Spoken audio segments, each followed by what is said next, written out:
저는 오늘 딱 한 가지만 묻고 싶습니다. 여러분은 실패를 할 준비가 되어 있는지, 처참하게 무너질 준비가 되어 있습니까?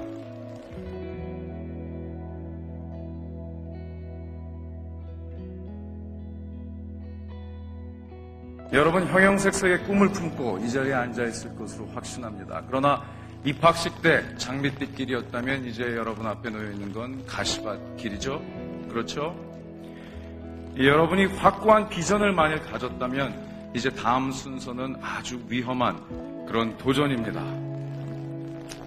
이 도전에는, 그러나 모든 의미 있는 도전에는 분명 처참히 무너지는 실패의 경험이 뒤따르게 되어 있습니다. 이것은 아무리 운이 좋고 실력 있는 사람도 절대 피해갈 수 없는 필연적인 과정입니다. 그리고 실패는 어떻게 포장해도 절대 낭만적인 컨셉이 아닙니다. 여러분의 자아가 찢겨지고 세상이 무너지고 자칫하면 포기하는 그 순간까지 반복되는 고통일 수도 있습니다. 이런 실패를 어떻게 준비합니까? 실패를 준비한다는 게 무슨 의미입니까? 첫째로 실패에 대한 두려움, 불확실한 내일에 대한 공포를 극복하는 길입니다. 모든 인간은 실패를 두려워하고 실패를 용인하지 못합니다. 이건 태초의 아담과 이브 때부터 그랬습니다. 선악과를 먹지 않으면 만물 영장으로 만들어주겠다는 하나님과의 약속에 실패한 인간들이 이것을 끝까지 인정하지 못하고 여자 탓, 뱀 탓으로 돌릴 때부터의 DNA입니다. 이 DNA 때문에 우리는 실패에 대한 공포를, 그 두려움을 인간의 그치지 않는 신앙이라고 부릅니다. 그러나 여러분, 두려워한다고 성공의 가능성이 높아집니까? 실패의 가능성이 낮아집니까? 그렇지 않죠? 결과와는 아무런 상관이 없는 두려움이죠. 이 위험 없는 도전이 있을 수 없듯이 실패 없는 성공이란 절대 있을 수가 없습니다. 더욱이 지금은 평범한 성공이 통하는 평범한 시대가 아닙니다. 특히 과감한 도전을 꿈꾸고 이 세상에 뛰어드는 여러분 앞에는 정말 처참한 실패의 과정이 기다리고 있다고 저는 자신합니다. 저는 15살 때 미국으로 유학을 떠났습니다. 그때 저희 어머니께서 써주신 편지에 기억에 남는 두 구절이 있습니다. 하나는 랄프 월도 에머슨이 쓴 글이고 또 하나는 성경의 신명기 구절입니다. 에머슨은 길이 있는 곳으로 나아가지 말고 대신 길이 없는 곳으로 나아가 너희 발자취를 남기라는 글을 썼습니다. 제 어머니께서는 그 글을 쓰시고 어떤 경우에든 남이 덜 다닌 길, 희소 가치가 있는 선택을 하라 라는 말씀을 하셨어요. 동시에 신명기 28장 1절은 여러분 아시다시피 네가 네 여호와의 말씀을 지켜 듣고 이를 따라 행하면 너를 세계 모든 민족 위에 뛰어나게 하실 것이다 라는 구절이었습니다. 즉 너는 재벌의 아들도 아니고 권력자의 아들도 아니지만 세상에서 가장 센 하나님의 백을 가졌으니까 절대 기죽지 말고 정진하라 라는 이 두 구절이었습니다. 그 후로 저는 수많은 책을 읽었고 많은 공부를 했습니다. 그러나 제 인생에서 모든 선택의 기로에서 제 결정을 좌우한 것은 그 두 가지 구절입니다. 어떻게 하면 남이 덜 다닌 길을 갈 수 있을까? 그리고 둘째로 일단 선택을 내렸으면 성공은 인간의 노력과 하늘의 축복이 만나는 지점에 있다. 결국 사람의 노력을 다 한 다음에 나머지는 하늘의 몫이다. 내가 인간의 노력을 다했고 나머지는 하늘에 맡겨야 되는 것이면 두려움이 끼어들 여지가 있습니까? 없습니까?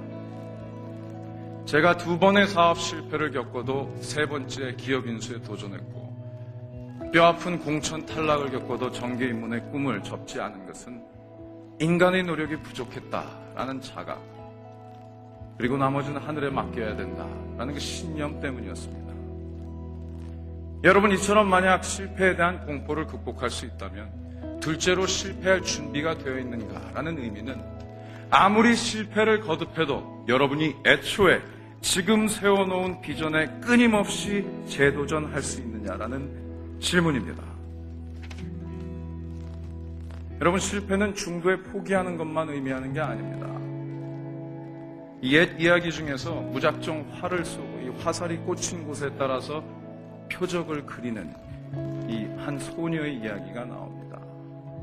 즉 현실적 조건, 열악한 환경의 미명하에 끊임없이 자신의 목표를 수정하고 낮추고 쉽게 만들어가면서 달성하는 인간의 습성, 자기 합리화의 버릇을 의미하는 것이죠.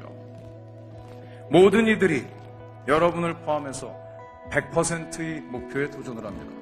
그러나 여러분 이번에 실패하면 다음 목표는 대부분 90%로 잡습니다.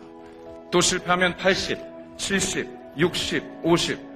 어느 날 여러분이 일어나서 거울을 바라보면 지금 여러분이 꿈꾸던 인간과 전혀 환희한 한 사람이 앞에 서 있습니다. 대부분의 인생이 그렇게 막을 내립니다. 여러분, 사명은 시작과 끝이 같아야 됩니다. 여러분, 지금 완전한 사명을 세우고 절반을 달성하려면 차라리 절반의 사명을 세우고 완전히 달성하는 것이 옳습니다. 저도 2001년도에 사업에 크게 실패했습니다. 로스쿨 동문 2명과 함께 벤처를 세우고 150억 원의 자금을 유치했어요. 이 돈을 6개월 만에 깨끗이 다 썼습니다. 그리고 도산했습니다. 그때 아내와 큰딸 함께 캘리포니아에서 살고 있었는데 월세 낼 돈이 없었어요. 전 세계를 돌아다니며 공부를 하고 경력을 쌓았는데 결국 귀국해서 아버지 댁 문간방에 신세를 질 수밖에 없었습니다. 통장에는 20여만 원이 있었고 또 31살의 나이에 군대 자원에서 공익근무 요원 생활을 시작했습니다.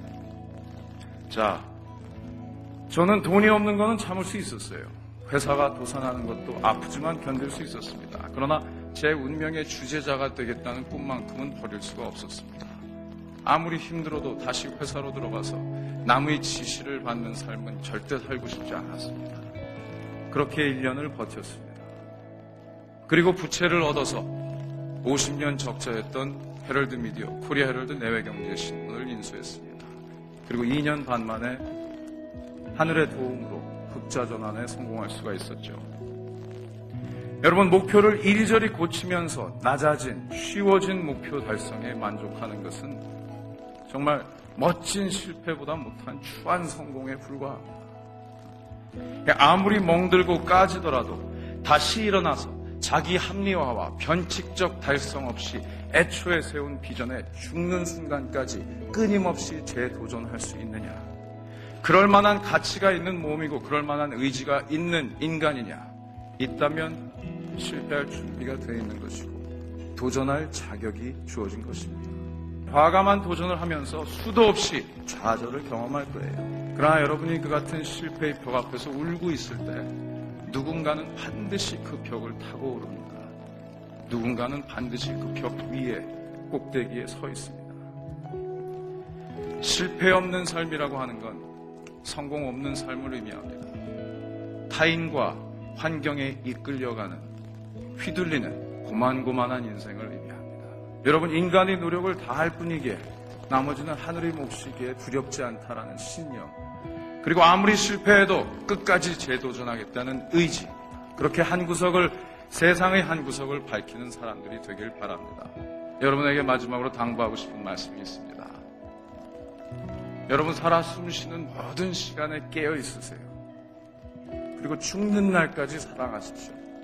그리고 절대 포기하지 마십시오.